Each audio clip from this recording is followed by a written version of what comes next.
ওইখানে থাক না মাঝে মসজিদের রাস্তা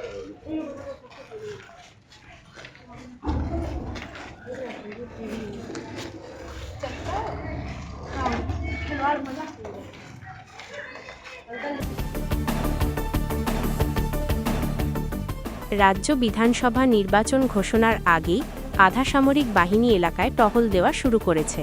মার্চ মাসের প্রথম সপ্তাহে প্যারা মিলিটারি ফোর্স বাংলায় প্রবেশ করেছে। জামুরিয়া বিধানসভা কেন্দ্রের চাকদোলা মোড়ে আইটিআই কলেজ ক্যাম্পাসে আধা সামরিক বাহিনীর একটি অস্থায়ী ক্যাম্প স্থাপন করা হয়েছে। আইন শৃঙ্খলা পরিস্থিতি পর্যালোচনা করার জন্য আধা সামরিক বাহিনী প্রতিদিন বিভিন্ন এলাকায় রুট মার্চ করছে, স্থানীয় বাসিন্দাদের সাথে মতবিনিময় করছে। শনিবার জামুরিয়া বিধানসভা কেন্দ্রের কেন্দা, পরাশিয়া এবং ডোবরানা এলাকায় আধা সামরিক বাহিনী একটি ফিল্ড ওয়াক করে। কেন্দা ফাঁড়ির পুলিশ অফিসার সন্তোষ মণ্ডল এবং অন্যান্য পুলিশ কর্মীরা মার্চের সময় উপস্থিত ছিলেন। রুট মার্চের সময় আধা সামরিক বাহিনী স্থানীয় বাসিন্দাদের সাথে মতবিনিময় করে এবং এলাকার পরিস্থিতি পর্যালোচনা করে।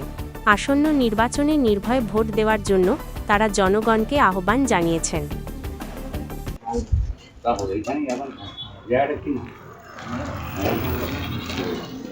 আমরা এই আসন্ন বিধানসভা ভোট আসছে, সেই ভোটের জন্য প্রতি পাড়া পাড়া গ্রামে গ্রামে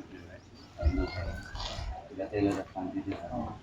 এই ভোট সংক্রান্ত ব্যাপারে আদার কোনো লোকের জন্মের হয়ে থাকে, তাহলে অবশ্যই আমাদের থানা হাঁড়ি বা 112তে শুনতেই জানো। সেরকম কোনো রকম স্মৃতি হয়েছে তো এসে বলছি সামনে আসুন। জামুরিয়া থেকে সৌমেন রায়ের রিপোর্ট, বঙ্গবার্তা।